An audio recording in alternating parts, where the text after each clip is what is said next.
Hi, beautiful souls. Welcome to an official third episode of the podcast. And today we're going to be talking about this reality being an illusion and everything being a trap. It's really interesting to think about how this world is designed. And the more that I look at everything, like everything's a trap.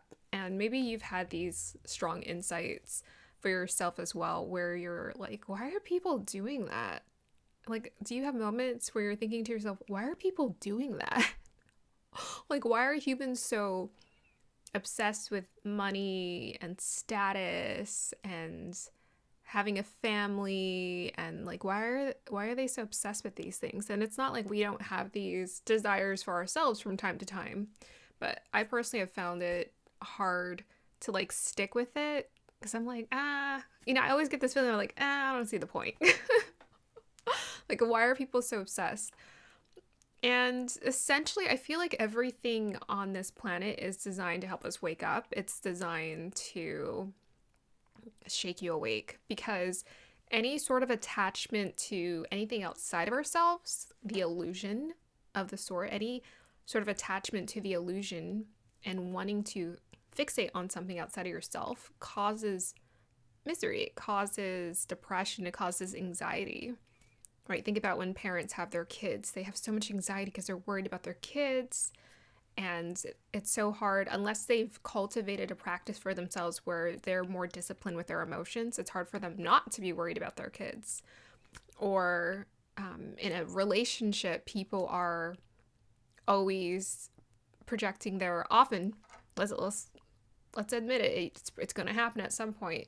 They're often projecting their mother or father issues or mommy or daddy issues onto that person, because it just takes a high level of self-awareness, or the allure of marriage or the allure of being in a relationship. It's so alluring, but then when you get into the relationship, there's so much responsibility.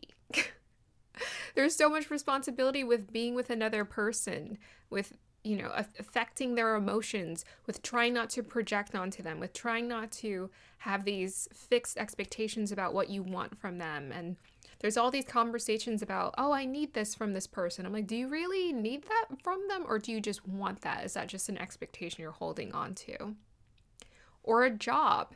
We're fixed on this idea of like, oh, success. Like, what the heck even is that?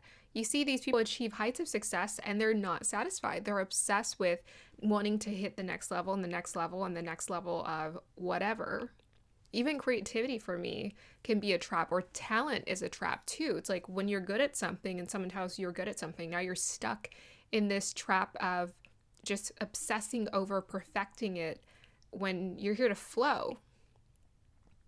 Or creativity. It's like, oh, I like being creative. I like making things, but there are times where honestly not making things is great too. Like, really, we're making things, we're co-creating our reality all the time, whether that's just as simple as getting up and walking around, living our day, going about our day, choosing what we want to eat, the meals we want to consume, how we want to wear our hair, what shirt we want to put on for the day. It's all part of this magical co-creative experience.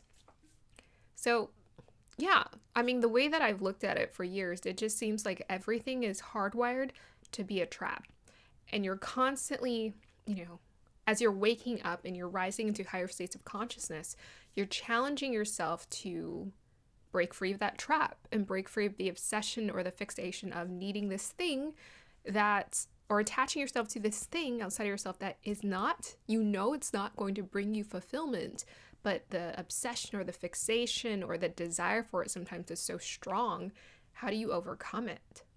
How do you overcome it? The addiction to food that people have. Like, it's so nice eating food. I was eating something earlier. I'm like, ooh, this sounds good. And it tasted good. Was it the best thing for me to eat? Probably not. Probably minimal nutrients I'm getting out of that. So everything seems to be designed to be a trap, or is designed to kill you. Everyone says like everything can kill you or anything can kill you. It just seems like everything is designed that way. The more you learn, the more information we gather, the more we're like, oh my gosh, anything can kill me. So that takes us to this idea of, oh, if anything can kill me, I can die at any moment. It's a miracle that I'm alive. It's a miracle that I'm breathing right now. Though I don't think I'm feeling that, or anyone is really feeling like, oh my gosh, it's a miracle I'm alive. I think you have to get yourself into that, like a deep sense of gratitude, or feel that deep sense of profound filled gratitude in your heart to really feel that way about life and where things are at. But yes, I do find the more I look at everything, everything's a trap. Every relationship dynamic, I think about a parent to child dynamic where you want to satisfy your parents, you want to make your parents happy, but then you're like, but no, you want to be a good child and, have a good relationship, right? A good relationship with your parents, but they're often giving you very limited advice based off of their own experiences. And generationally, each generation kind of breaks free of different taboos and possibilities. And you think about it, Pluto shifts every, 13 to 18 years. So every generation, a child has a different Pluto sign destination. And that Pluto it's rebellious, as are all of the outer planets, right? Uranus and Neptune, they're all sort of rebellious. They're all about changing and shifts. And the child and the parent are going to have two different placements. They're going to be quite distant from one another. They're going to think quite differently collectively. And so there's always a revolution that's happening. You're going to have, if you have kids, they're going to have a revolution of their own. You're going to be like, what the heck? Or maybe you're going to be like, what the heck? Like, maybe you're going to be celebrating these revolutions because you're excited for your kids to help progress the world in some way, shape, or form. But even what is that progression thing? Because we live in this finite sphere that is always meant to be in balance and have a bit of yin and yang and the contrast, and there's always going to be that darkness and evil and dark forces that exist that we're learning how to overcome. So it doesn't matter, even if we help improve the earth in some way, there's always going to be some form of destruction recreating itself too. That is something we're having to overcome. We're having to fight the bad guys, so to speak. There's always going to be a new set of bad guys every generation. So it's interesting to think about. It's interesting to think about, and I don't know. I think I find a lot of humor in it because you're just like, oh, okay. When you're taking anything too seriously, I think it's a good thought to have, because you realize, wow, I'm taking this thing so seriously and I'm just gonna die anyways. Like, it's going to end at some point, and I took this decision or this choice or these expectations so seriously. I put all of this pressure on myself to get something right, and by the end of the day, that wasn't the point. The point was to experience life. It was to experience life and to decide, I guess, how you want to experience it. To choose. How do you like to experience your life? The illusion. Yeah, so I'm kind of curious, if anyone wants to put questions down below. What have been some of the illusionary break-free moments and experiences that you've been having throughout your life?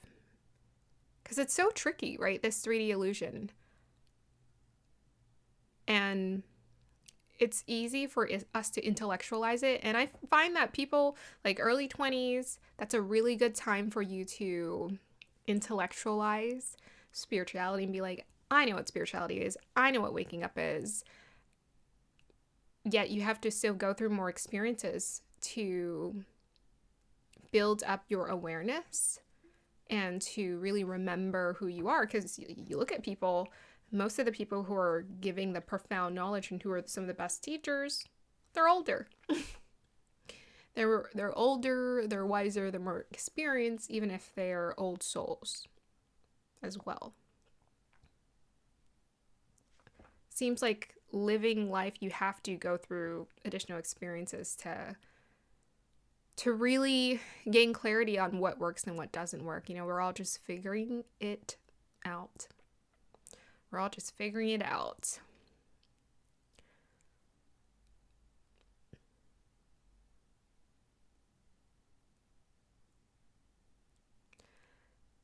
Yeah, so I wonder, for me, there is a interesting challenge that's showing up in my life about the illusion, the tests, so to speak. It's the initiation process. And I don't know, there's a combination of things. Sometimes my guides are like, it's just the way you're seeing it. Like, this isn't necessarily designed to be difficult for you. It's just designed actually to help you. And if you can let go of the difficult aspect of it and embrace the learnings you're getting from it, then that will help you to like take off further.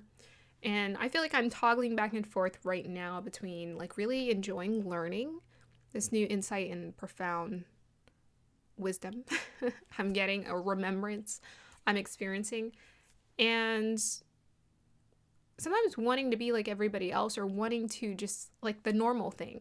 Like sometimes I just want to be normal.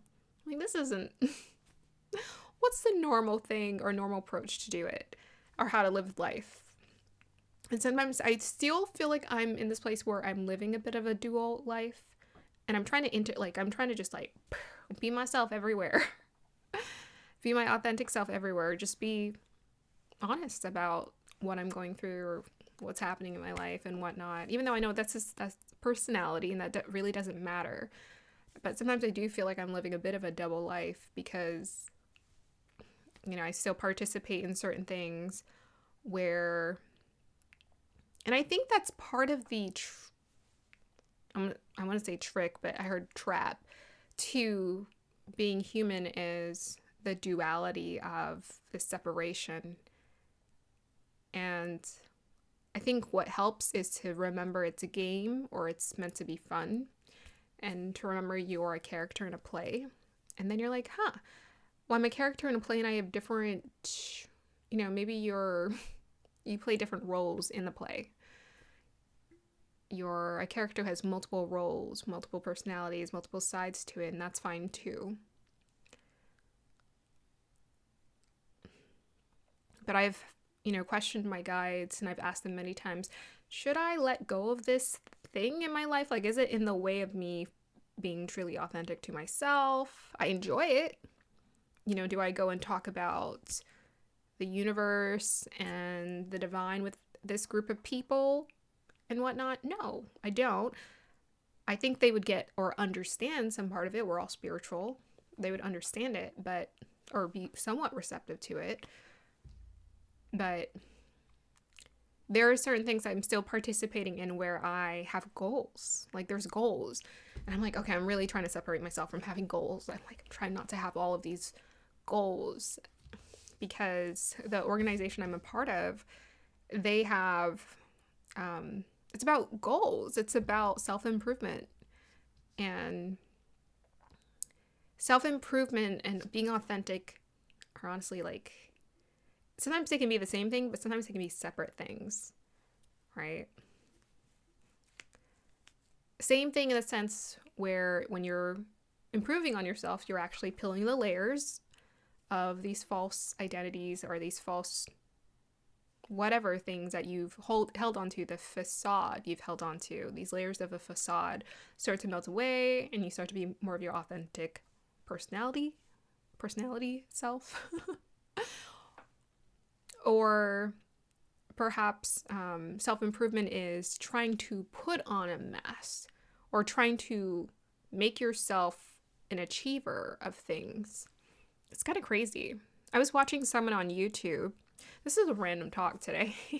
I was watching someone on YouTube, and who's the family who has the farm family, the traditional trad life families out there? And I was like, wow, that's kind of amazing. You have 8 kids and you make everything look aesthetically so pleasing. This farm life.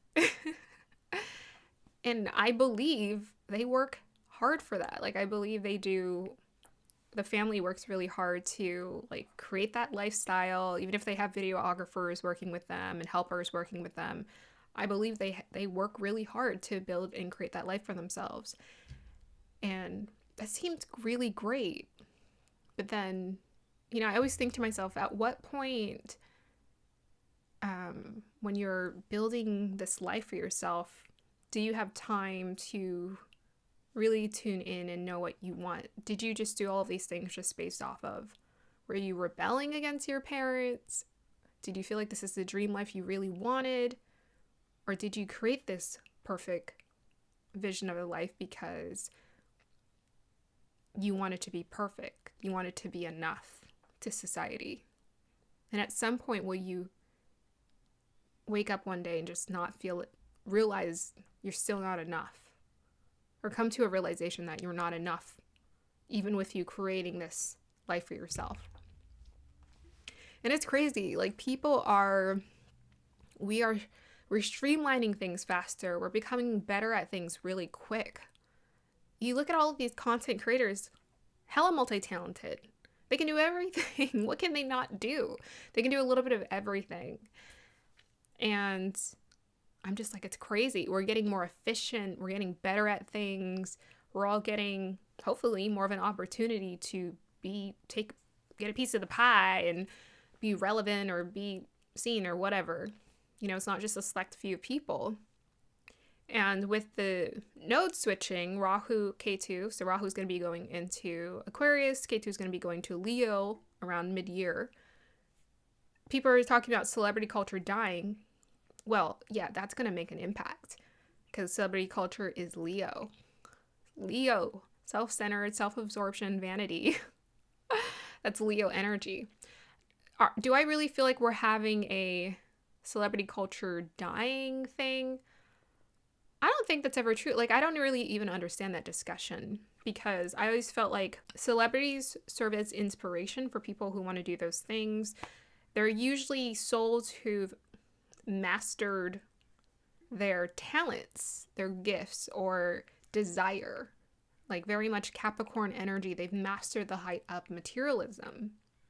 Or they're in this lifetime to master materialism. And then in combination with vanity, too. But the thing is, you have to be selfish to prioritize your dreams. Otherwise, you can't live the life that you want. So it's such a double-edged sword. It's like, oh, I prioritized myself. I finally did everything I wanted to do. But, you know, the other side to it is it triggers other people, but two, you get caught up in the game and you get caught up in the vanity. And so it just seems like everything's a trap, right?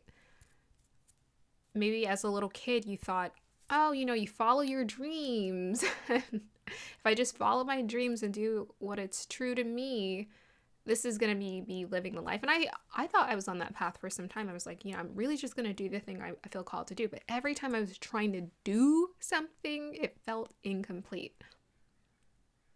Because the universe was like, there's nothing for you to do, man. You can kind of create whatever you want, whenever, if you want to do it. But you're here to exist. And then you're here to give back.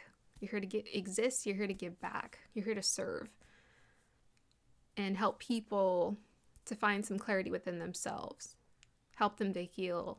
Do the thing that we're actually designed to do.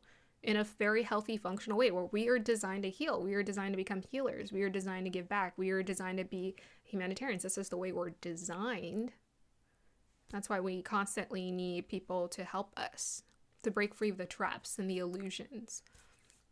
So it's very interesting to think about. It's like everything's a trap. Your cell phone, addiction to social, like everything's an addiction or can become an addiction. But I'd have to say when you're rising in higher states of consciousness, even though you're involved in this world, and I feel like the kind of light workers on the rise, we're not going to be the type who are like, I'm going to live off grid. I'm just always going to be in nature all the time. I don't think that's the point. I don't think the point is to segregate ourselves off into this perfect world or humanity or village. I don't think that's what we're here to build, is like this perfect town or perfect village. I think what we're here to do is we're here to be influencers, and I like to just call it the authentic influencer. I think that's what we're here to be. We're here to be integrated into society with normal folk who have no idea what meditation is or why they're here, why they exist, or what they are, who they are, and influence them. You know, be here to shake them a little bit. Show them the way, exemplify to them the way, so that one day, you know, it's going to click, or maybe they'll open themselves to it. And or you put them on path to their healing in this lifetime. I truly feel like that's what we're here to do. So yeah, maybe everything is designed to be a trap. Like the food, like everything can be an addiction or become an addiction, but I do believe when you rise into higher states of consciousness, it's not as urgent. Like it's not as important. It's not as worrisome. I don't think we get caught up in those addictions as easily. Like I like food. I like sugar. But to be honest, I can't really be addicted to it like that. Because I feel it. I'm so sensitive. Like my body feels it when I eat too much of something. I just can't do it. I haven't been sick in a while, knock on wood, but I haven't been sick since last April. And that was when there was a lot going on. And my energy, someone was asking my participation and energy in something, and I was just like, okay, you know I want to help you out and be here for you, but it was a lot of resistance on my part because I was just worried.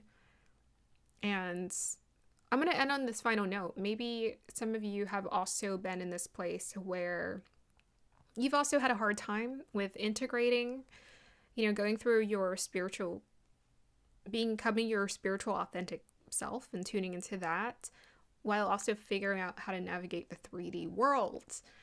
And sometimes I'm like, if I say no, like, do I have to say no to this thing? Or am I just saying no?